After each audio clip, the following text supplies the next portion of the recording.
सच के साथ। नमस्कार, सिटी वाराणसी लाइव में आप सभी का स्वागत है। मैं हूं अमित मिश्रा। आइए देखते हैं आज के प्रमुख समाचार।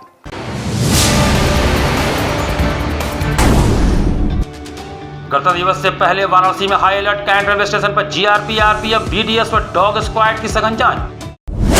विकास के नाम पर कथित तोड़फोड़ की घटना को लेकर मणिकर्णिका घाट जा रहे सपा सांसद वीरेंद्र सिंह सहित कई सपाइयों को पुलिस ने रास्ते में ही रोका। हुई नोकझोंक।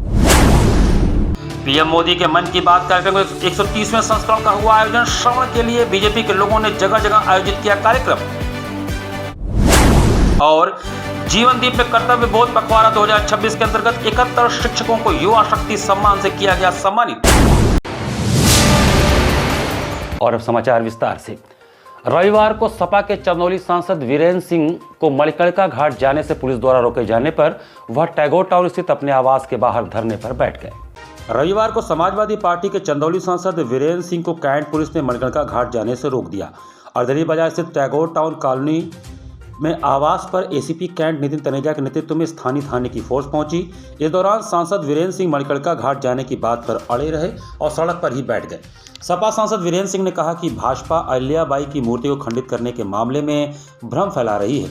आने वाले दिनों में भाजपा के लोग यह भी कह सकते हैं कि पूरी काशी ही एआई से बनी हुई है। सपा नेता पूर्व मंत्री सुरेंद्र सिंह पटेल ने कहा कि हमारी मांग यह है कि सपा के लोगों को मौके का निरीक्षण करने दिया जाए। सपा सांसद वीरेंद्र सिंह ने कहा कि प्रशासन हमें तथ्यों को जुटाने के लिए आगे बढ़ने नहीं दे रहा है। पुलिस ने उन्हें और उनके समर्थकों को मणिकर्णिका घाट जाने से रोकने के लिए लाठीचार्ज करने की धमकी दी। इस स्थिति के चलते वह अपने आवास के बाहर पार्टी कार्यकर्ताओं के साथ विरोध प्रदर्शन पर बैठ गए। सपा नेताओं का कहना है कि प्रशासन की यह कार्रवाई लोकतांत्रिक अधिकारों का उल्लंघन है। सरकार विपक्षी दलों की आवाज को दबाने के लिए इस तरह की कार्रवाई कर रही है। सपा के नेताओं ने यह भी कहा कि वे मणिकर्णिका घाट पर जाकर वहां की स्थिति का जायजा लेना चाहते थे, लेकिन प्रशासन ने उन्हें ऐसा करने से रोक दिया। इस मामले में सपा कार्यकर्ताओं ने प्रशासन के खिलाफ नारेबाजी की और अपनी आवाज उठाई। उन्होंने कहा कि मंदिरों और मूर्तियों को तोड़े जाने की घटना चिंताजनक है। मौके पर जाकर जांचना जरूरी है। सरकार जाने नहीं दे रही है, वो छिपाना क्या चाहती है। तो ऐसी स्थिति में वो सरकार जाने की क्या छिपाना चाहती है, क्यों नहीं जाने दे रही है, ये तो वही बता सकते हैं। हमें जाने दिया जाए, हम वहाँ निरीक्षण करेंगे। तो कहाँ, हम तो 6 लोगों को ही तो जाना। हम तो पहले सर्किट हाउस जा रहे थे, तो सर्किट हाउस जाने के लिए कौन रोक रहा है? वहाँ से 6 लोगों को पुलिस अपने साथ ले चले। हम तो कोऑपरेट कर रहे हैं, लेकिन ये लोग नहीं चाहते कि हम वहाँ जाएं, इसलिए तरह तरह के बहाने बना रही है। इधर कोतवाली क्षेत्र के नखास में समाजवादी पार्टी के नेता लालू यादव को पुलिस ने घर में ही नजरबंद कर दिया। रविवार की सुबह पुलिस ने सपा नेता को घर में धकेलने के लिए हल्का बल प्रयोग किया। करीब 10 मिनट की धक्का मुक्की के बाद सपा नेता को घर में भेज दिया गया। वहीं दूसरी ओर योगी सरकार के मंत्री रविंद्र जायसवाल ने सपा के इस विरोध प्रदर्शन पर अपनी प्रतिक्रिया देते हुए कहा है कि ये लोग हमेशा से काशी में चल रहे विकास कार्यों के विरोधी रहे हैं। इनका मणिकर्णिका घाट के विकास से कुछ भी लेना देना नहीं है, बल्कि ये हिंदू हितैषी होने का ढोंग कर रहे हैं। बनारस की विकास का लगातार सपा के लोग विरोध कर रहे हैं। काशी विश्वनाथ मंदिर जब बनाया जाए तभी विरोध किए थे। मणिकर्णिका घाट जो मोक्ष के लिए जाना जाता है, 18 करोड़ रुपये से विकास किया जा रहा है, उसका ये विरोध कर रहे हैं। विरोध करते करते अभी गुमराह कर रहे हैं। ये सपा के लोग हिंदू हितैषी कब से हो गए? ये घोर इस्लाम मानने वाले लोग हैं, इस्लाम के पक्ष में रहने वाले लोग हैं। यह मंदिर के विरोधी हैं, राम जन्मभूमि के मंदिर का विरोध करने वाले सपा के लोग हैं। चलो थोड़ा सा अगर आप में आस्था आ ही गया है तो आओ सपा वाले, आ जाओ अखिलेश यादव, हम सब मिल करके बनारस के अंदर ही विश्वनाथ मंदिर का ज्ञानवापी हटाने के लिए धरना दिया जाए। आओ धरना ही देना है तो यहाँ पर लाट भैरव का मंदिर है, जहाँ तुर्क बनाया गया है मस्जिद, और लाट भैरव के मंदिर को पुनः निर्माण करने का धरना दिया जाए। आओ चलो धरना देना ही है तो काशी में बेनी माधव को तोड़ा गया है मंदिर, चलो धरना वहाँ दे दिया जाए। अगर सपा वाले तैयार है तो कोई रोक नहीं पाएगा। आओ मेरे मित्र सपा के लोग, आ जाओ मेरे मित्र अखिलेश यादव, चलो हमसे मिल करके हिंदू आस्थावान के लिए कुछ कर दें। चलो जहाँ जहाँ तोड़ा गया है मंदिर उसको हटा करके पुनः मंदिर बना दिया जाए। अगर सपा लोग तैयार हो ही जाते हैं तो फिर ज्ञानवापी की मस्जिद क्यों, मंदिर बन जाएगा। पीएम मोदी के मन की बात कार्यक्रम के 130वें संस्करण का काशी में जगह जगह आयोजन हुआ। पीएम मोदी के मन की बात कार्यक्रम के 130वें संस्करण का रविवार को आयोजन हुआ। इस दौरान जगह जगह बीजेपी के लोगों ने पीएम मोदी के मन की बात का श्रवण कर उसे आत्मसात करने का संकल्प लिया। भारत माता मंदिर में भाजपा पिछड़ा वर्ग मोर्चा काशी क्षेत्र के उपाध्यक्ष अनूप जायसवाल के नेतृत्व में मन की बात कार्यक्रम का सामूहिक श्रवण आयोजन किया गया, जिसमें हर बार की तरह इस बार भी प्रधानमंत्री नरेंद्र मोदी जी के प्रेरणादायक विचारों को भाजपा कार्यकर्ताओं ने सुना। मन की बात के इस एपिसोड में मोदी जी ने राष्ट्रीय मतदाता दिवस बधाई के साथ ही गणतंत्र दिवस की शुभकामनाएं दी। उन्होंने स्वच्छता के लिए कार्य करने वाले सेवकों की प्रशंसा करते हुए कहा कि धरती पर रास्तों को गंदा करने नहीं रखना चाहिए।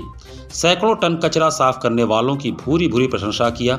उन्होंने चेन्नई समेत कई शहरों में कचरा प्रबंधन हेतु किए जा रहे प्रयासों की सराहना की। मलेशिया में भारतीयों द्वारा 500 तमिल विद्यालयों के संचालन का भी उन्होंने जिक्र किया। कार्यक्रम के मुख्य अतिथि भाजपा काशी क्षेत्र के महामंत्री अशोक चौरसिया, विशिष्ट अतिथि प्रवीण कुमार राय पार्षद रहे। कार्यक्रम का सफल संचालन धीरेन्द्र शर्मा तथा धन्यवाद ज्ञापन पूर्व पार्षद गिरीश श्रीवास्तव व ओम प्रकाश यादव ने किया। इस अवसर पर प्रमुख रूप से कन्हैया लाल सेठ, शंकर जायसवाल, सिद्धनाथ गौड़ अलगू, अखिल वर्मा, आदित्य गोयनका, मंगलेश जायसवाल, मनीष चौरसिया, आलोक श्रीवास्तव, राजू सिंह, राहुल जायसवाल, नंदलाल मौर्य, घनश्याम राय आदि उपस्थित थे।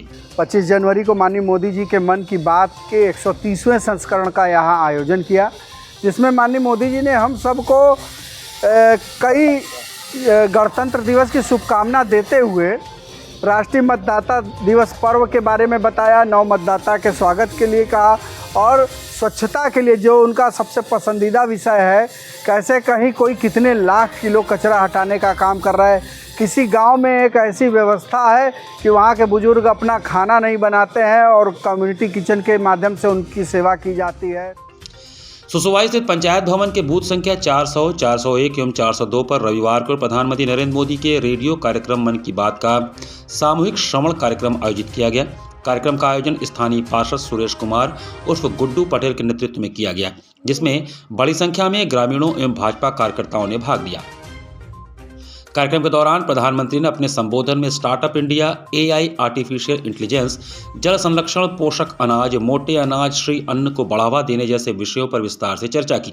उन्होंने लोगों को मोटे अनाज के सेवन के लिए प्रेरित करते हुए इसे स्वास्थ्य और किसानों दोनों के लिए लाभकारी बताया। इस अवसर पर पार्षद सुरेश पटेल ने बताया कि प्रधानमंत्री ने गुजरात के चंदनिया गाँव का उदाहरण देते हुए कहा कि किस प्रकार वहां पूरा गांव मिलकर सामूहिक रूप से भोजन बनाता है और एक साथ बैठकर भोजन करता है। उन्होंने इसे सामाजिक एकता और भाईचारे का बेहतरीन उदाहरण बताते हुए देशवासियों से आपसी सहयोग और एकजुटता बनाए रखने का संदेश दिया। पार्षद सुरेश पटेल ने बताया कि इसके साथ ही प्रधानमंत्री ने जलाशयों के निर्माण और जल संरक्षण को भविष्य की सबसे बड़ी जरूरत बताते हुए प्रत्येक नागरिक से पानी बचाने की अपील की। इस अवसर पर सुसुवाही के पार्षद सुरेश कुमार उर्फ गुड्डू पटेल के अलावा भाजपा बूथ अध्यक्ष सुनील गुप्ता, बांकेलाल, कन्हैया पटेल, शैलेश वर्मा, बबलू पटेल, राजेश कुमार सोनू, सुभाष कुमार, पंकज शर्मा, संतोष पाल, वरिष्ठ भाजपा नेता अरविंद खरवार, वरिष्ठ भाजपा नेता सहित पार्टी के कई कार्यकर्ता एवं गाँव के महिला पुरुष बड़ी संख्या में उपस्थित रहे। गणतंत्र दिवस के दृष्टिगत सुरक्षा व्यवस्था को कड़ा करते हुए कैंट रेलवे स्टेशन पर जीआरपी और आरपीएफ ने व्यापक तलाशी अभियान चलाया। गणतंत्र दिवस के मद्देनजर वाराणसी में सुरक्षा व्यवस्था कड़ी कर दी गई है। इसी क्रम में कैंट रेलवे स्टेशन पर जीआरपी और आरपीएफ की संयुक्त टीम ने ब्रह्म डिस्पोजल स्क्वाड एवं डॉग स्क्वाड के साथ मिलकर व्यापक तलाशी अभियान चलाया। चेकिंग के दौरान इंस्पेक्टर जीआरपी राजोल नगर एवं आरपीएफ इंस्पेक्टर संदीप कुमार मय फोर्स के साथ पार्सल घर, पार्किंग स्थल, प्रतीक्षालय, foot overbridge, circulating area, platform तथा ट्रेनों में संदिग्ध व्यक्ति और वस्तुओं की गहन जांच की गई। यात्रियों के सामान की बारीकी से तलाशी ली गई। वहीं डॉग स्क्वाड की मदद से हर कोने की सघन जांच की गई। सुरक्षा एजेंसियों ने यात्रियों से अपील की है कि वे सतर्क रहें और किसी भी संदिग्ध गतिविधि या लावारिस वस्तु की जानकारी तुरंत पुलिस को दें। प्रशासन ने स्पष्ट किया कि गणतंत्र दिवस के अवसर पर सुरक्षा में किसी भी प्रकार की चूक बर्दाश्त नहीं की जाएगी और शहर के अन्य सार्वजनिक स्थानों पर भी इसी तरह सघन चेकिंग अभियान जारी रहेगा। GRP, RPF, dog squad team PAC के साथ में आगामी गणतंत्र दिवस और माघ मेला के दृष्टिगत चेकिंग कर रहे हैं, जिसमें platform, circulating area, holding area आदि स्टेशन परिसर में सभी जगह चेकिंग कर रहे हैं। क्या संदेश दिए लोगों को? लोगों को संदेश दे रहे हैं हम लोग कि किसी के द्वारा दी गई किसी भी वस्तु को न खाएं, न पिएं और यदि कोई लावारिस वस्तु मिलती है तो उसके संबंध में तुरंत 139 और जीआरपी व आरपीएफ को सूचित करें। रविवार को कर्तव्य बोध पखवाड़ा 2026 के अंतर्गत प्राथमिक शिक्षा से लेकर उच्च शिक्षा तक शिक्षण के क्षेत्र में नव प्रतिमान स्थापित करने वाले 71 शिक्षकों को युवा शक्ति सम्मान से सम्मानित किया गया। राष्ट्रीय शैक्षिक महासंघ उत्तर प्रदेश की काशी महानगर इकाई एवं जीवनदीप महाविद्यालय बड़ा लालपुर के संयुक्त तत्वावधान में रविवार को कर्तव्य बोध पखवाड़ा 2026 के अंतर्गत प्राथमिक शिक्षा से लेकर उच्च शिक्षा तक शिक्षण के क्षेत्र में नव प्रतिमाएं स्थापित करने वाले सभी संवर्गों के कुल 71 शिक्षकों को युवा शक्ति सम्मान से सम्मानित किया गया। जीवनदीप महाविद्यालय के सभागार में आयोजित इस शैक्षिक संगोष्ठी का शुभारंभ अतिथियों द्वारा सरस्वती प्रतिमा पर पुष्पार्पण तथा दीप प्रज्वलन से प्रारंभ हुआ।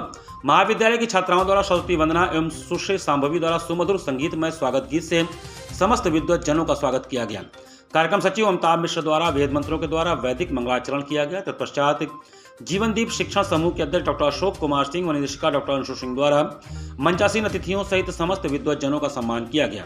डॉक्टर सिंह ने कहा कि शिक्षकों के सम्मान से सम्मान भी अपने आप को गौरवान्वित महसूस करता है। संगोष्ठी का विषय परिवर्तन करते हुए राष्ट्रीय शैक्षिक महासंघ के पूर्व प्रदेश अध्यक्ष डॉक्टर दीनानाथ सिंह ने संगठन के आरंभिक दौर की चर्चा करते हुए स्वामी विवेकानंद एवं सुभाष चंद्र बोस जी की यात्रा का वर्णन करते हुए कहा कि आज की युवा शक्ति को राष्ट्र हित में अपने इन्हीं जैसे पुरोधाओं के आदर्शों को आत्मसात करने की आवश्यकता है।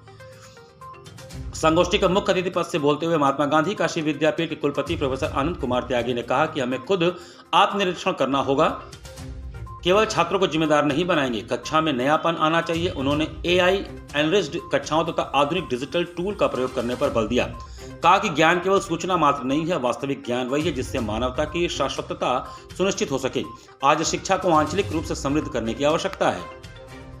संगोष्ठी में मुख्य वक्ता व गुजरात केंद्रीय विश्वविद्यालय के पूर्व कुलपति प्रोफेसर RS दुबे ने कहा कि हमारे शास्त्रों में गुरु को साक्षात ब्रह्म कहा गया है। जैसे ब्रह्म संपूर्ण सृष्टि का निर्माण करता है, ठीक उसी तरह से गुरु भी छात्र को संस्कारों से जोड़कर उसके अंदर नैतिक मूल्यों की स्थापना करते हुए आदर्श व्यक्तित्व का निर्माण करते हैं। संगोष्ठी में विद्या भारती के प्रोफेसर रघुराज सिंह ने विशिष्ट अतिथि के रूप में विचार व्यक्त करते हुए कहा कि आज शिक्षा में नवाचार की विशेष जरूरत है।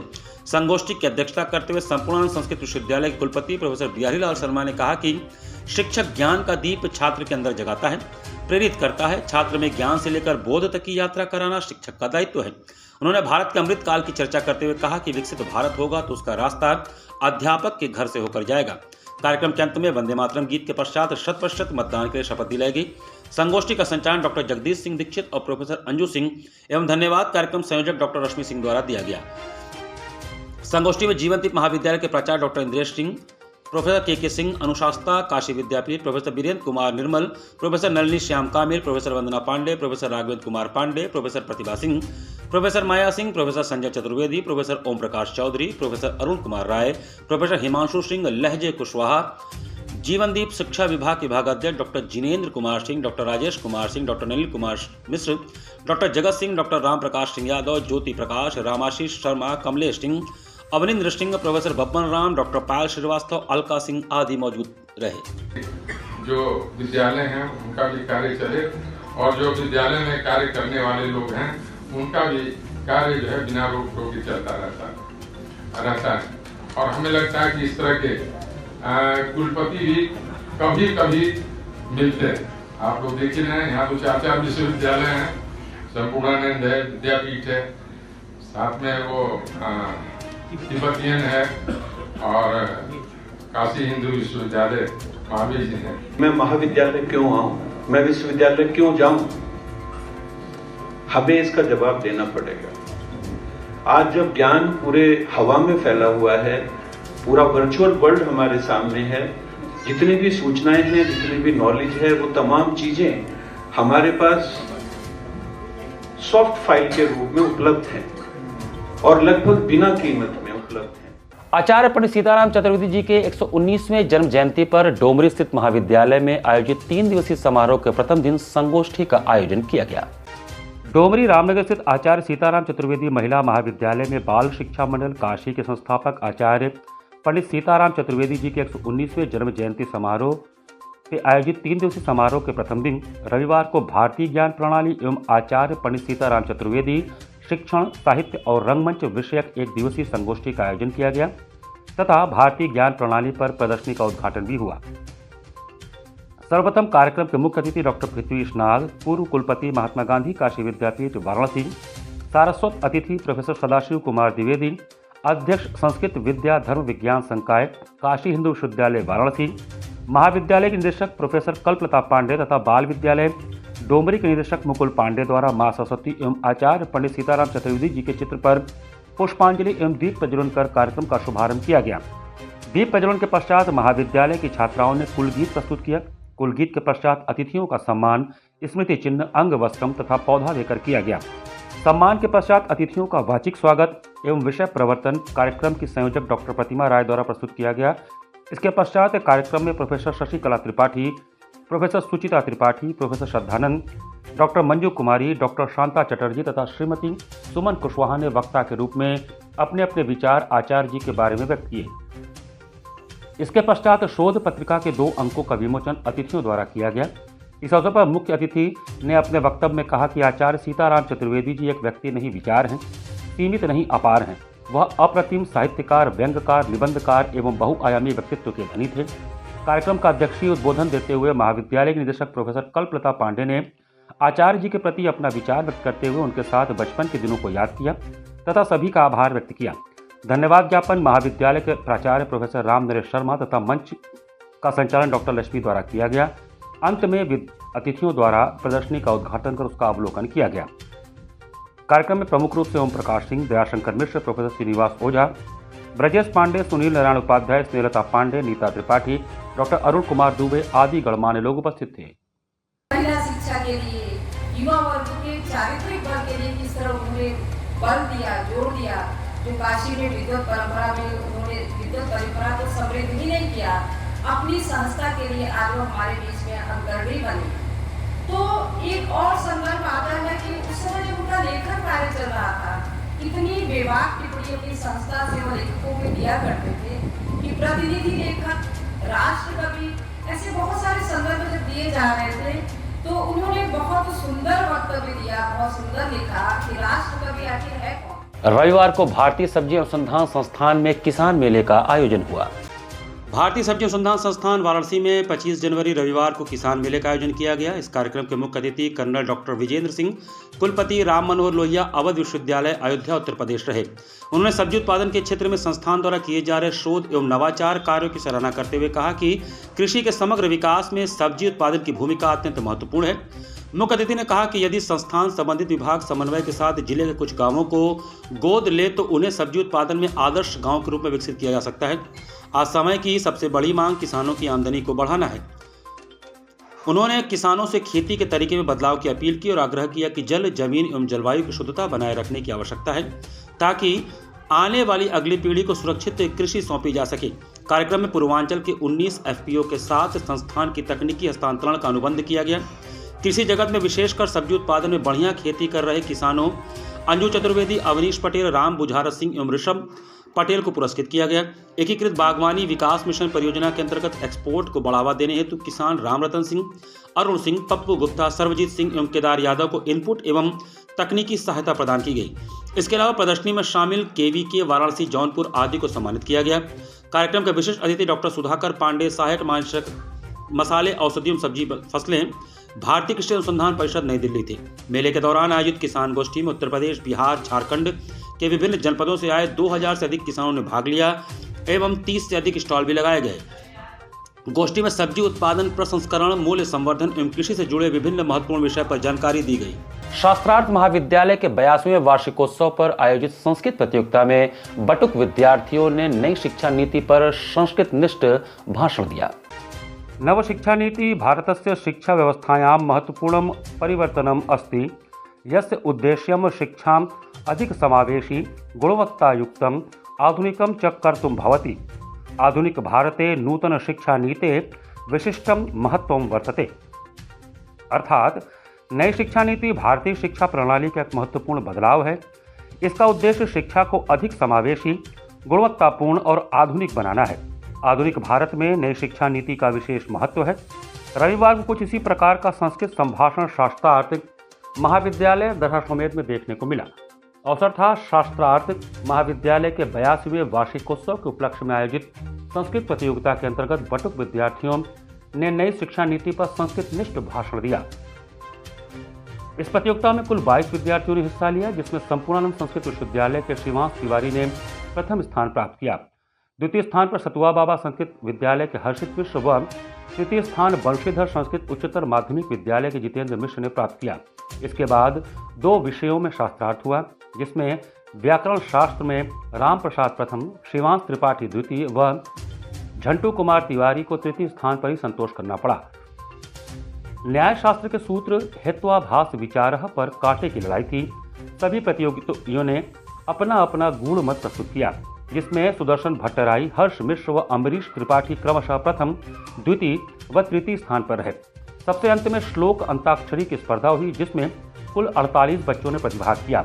इसमें पाणिनी कन्या महाविद्यालय की 2 छात्राएं कुमारी प्राची व सृष्टि ने प्रथम व द्वितीय स्थान प्राप्त किया, जबकि श्री चल्ला शास्त्री वेद वेदांत के देवराज तृतीय स्थान पर रहे।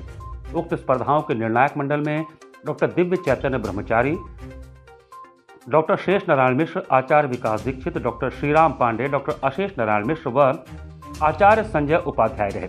अध्यक्षता राष्ट्रपति पुरस्कृत पूर्व प्राचार्य डॉक्टर गणेश दत्त शास्त्री ने किया। कार्यक्रम का संचालन महाविद्यालय के प्राचार्य डॉक्टर पवन कुमार शुक्ल ने व धन्यवाद ज्ञापन डॉक्टर अशोक पांडे ने दिया।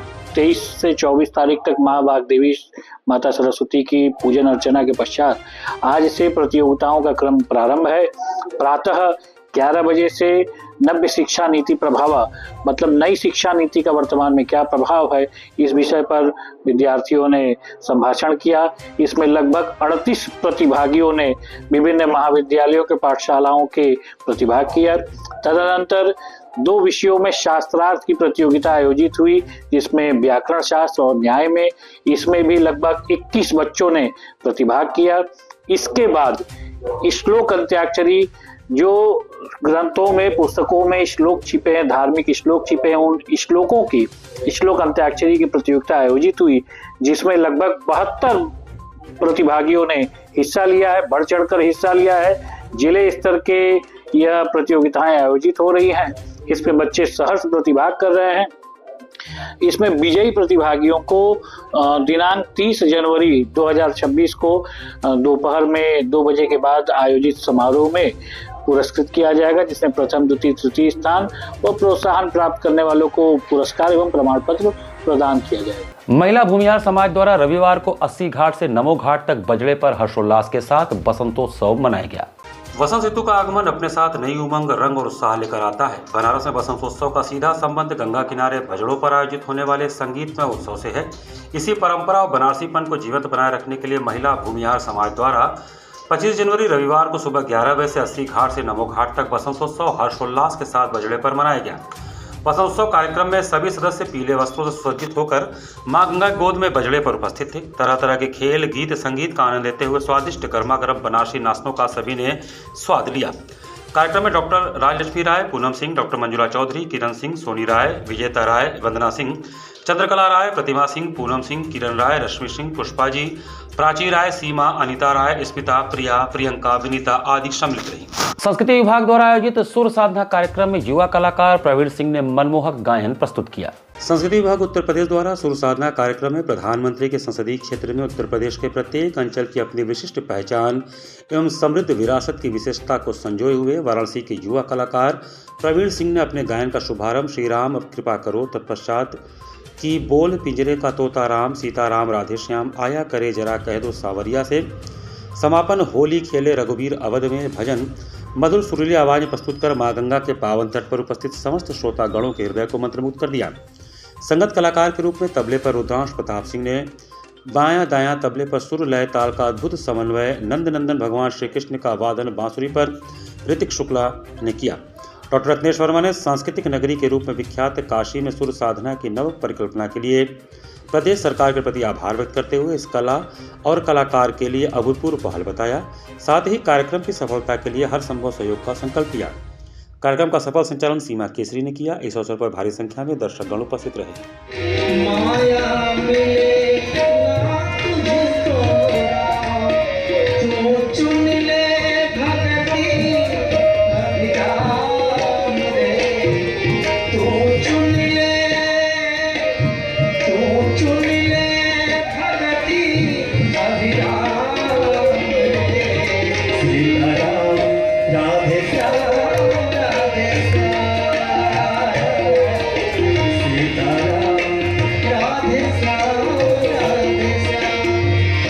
नमो घाट पर आयोजित सांस्कृतिक कार्यक्रम में सन्नी मिश्रा ने सुमधुर गायन प्रस्तुत किया।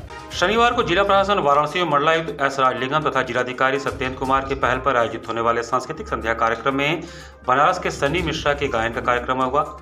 उन्होंने सर्वप्रथम गणेश वंदना से अपने कार्यक्रम को प्रारंभ किया। तत्पश्चात उन्होंने दादरा, जिसके बोलते अभी बाली बा मोरी उमरिया, और अंत में भजन प्रस्तुत कर वहां बैठे श्रोताओं से खूब तालियां बजवाईं और वाहवाही लूटी।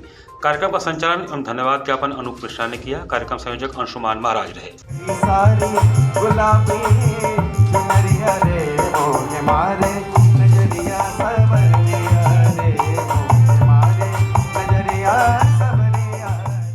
राष्ट्रीय मतदाता जागरूकता दिवस के अवसर पर पीएनयू क्लब में Agarwal Samaj women's premier league cricket match का आयोजन हुआ।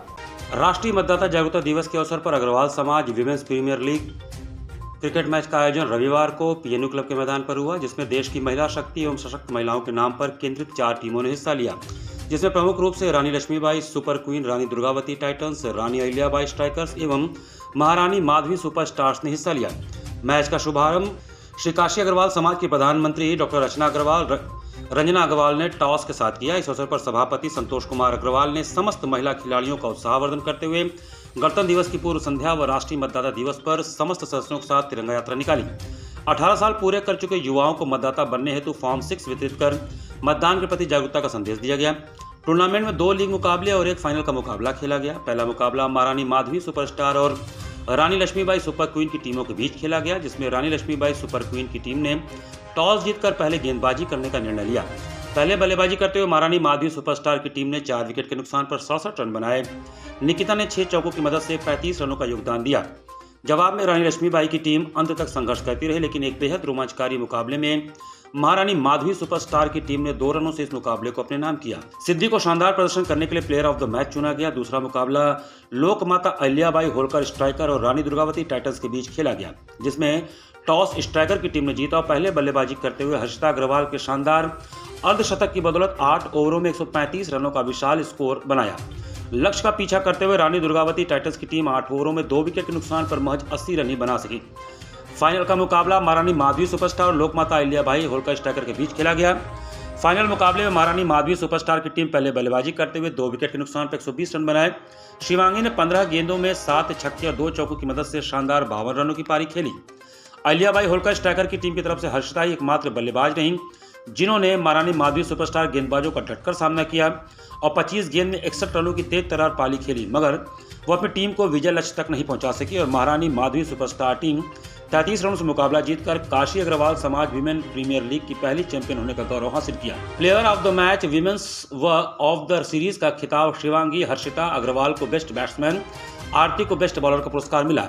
कार्यक्रम के मुख्य अतिथि शहर दक्षिणी के विधायक नीलकंठ तिवारी व अग्रवाल समाज के सभापति संतोष अग्रवाल ने विजेता एवं उपविजेता टीम को ट्रॉफी प्रदान कर खिलाड़ियों को बधाई दी। कार्यक्रम में स्वागत शशिबाला शाह, संचालन अर्चना अग्रवाल एवं धन्यवाद मालिनी चौधरी व रीता प्रकाश ने दिया। इस अवसर पर प्रमुख रूप से उद्यमी नेता प्रेम मिश्रा, हरिमोहन शाह, विवेक अग्रवाल, पीयूष अग्रवाल, सीए गौरव अग्रवाल, डॉक्टर मधु अग्रवाल, डॉक्टर अक्षत अग्रवाल, डॉक्टर रूबी शाह सहित सैकड़ों लोग उपस्थित रहे। जन सुरक्षा फाउंडेशन द्वारा जन सुरक्षा अकादमी ऑफ मार्शल आर्ट इंडिया के बैनर तले चौथे इंटर डोजो कराटे चैंपियनशिप 2026 का भव्य आयोजन हुआ। करौंदी आदित्यनगर पोखरा स्थित प्रांगण में जन सुरक्षा फाउंडेशन द्वारा जन सुरक्षा अकादमी ऑफ मार्शल आर्ट इंडिया के बैनर तले चौथा इंटर डोजो कराटे चैंपियनशिप 2026 का भव्य आयोजन किया गया। जन सुरक्षा अकादमी ऑफ मार्शल आर्ट इंडिया के डायरेक्टर दीपू कुमार ने बताया कि मार्शल आर्ट सभी को सिखाना आवश्यक है। युवाओं को यह आत्मरक्षा के साथ ही एक अच्छा प्लेटफॉर्म देकर सर्वांगीण विकास में मदद भी करता है। यहाँ जीतने वाले विद्यार्थियों को गोल्ड मेडल समेत विभिन्न पुरस्कार बांटे गए। मौके पर आकर्षण का केंद्र रहे 5 साल के प्रशांत प्रियव्रत ने छोटी सी उम्र में पियानो पर नेशनल एंथम बजाकर लोगों को चकित किया। साथ ही तीसरे बच्चे के रूप में उन्होंने यह उपलब्धि हासिल की है। उनके ही उपलब्धि पर पिता होमी प्रसाद और माता मनु शर्मा को लोगों ने बधाइयाँ दी। इस अवसर पर जन सुरक्षा अकादमी ऑफ मार्शल आर्ट इंडिया के डायरेक्टर दीपू कुमार के साथ ही महेंद्र मौर्य, कृष्णा सर, मनीष बिंद, करण कुमार भैया राजा, निशा पटेल, नितिन अवंतिका, रिया, अमन, शुभेचंद्र आदि उपस्थित रहे। आए दिन सड़कों पे बच्चों के द्वारा जो है छेड़छाड़ होते हैं, वो सब रोकने के लिए एक हम लोग अच्छा मुहिम कह सकते हैं या एक अच्छा प्लेटफॉर्म कह सकते हैं कि यहाँ से हम लोग प्रोवाइड करते हैं, जिसमें कि बच्चियों को सशक्त बनाने के साथ ही साथ उनको सेल्फ डिफेंस में माहिर तो करते ही हैं, साथ में जैसे आप पहले के धारणा जो लोगों के मन में थी या गार्जियन के मन में थी कि बच्ची को सिलाई सिखा दिया जाए या कढ़ाई बुनाई सिखा दिया जाए, तो वो आगे चलकर भविष्य में कभी अगर उनके घर की स्थिति ऐसी ना हो तो ताकि एक इनकम का जरिया बन जाए। ये एज ए कैरियर आत्म सुरक्षा के साथ साथ एक आय का भी स्रोत है। इसी के साथ सिटी वाराणसी लाइव का ये संस्करण हम यही समाप्त करते हैं। मुझे दीजिए आज्ञा, नमस्कार।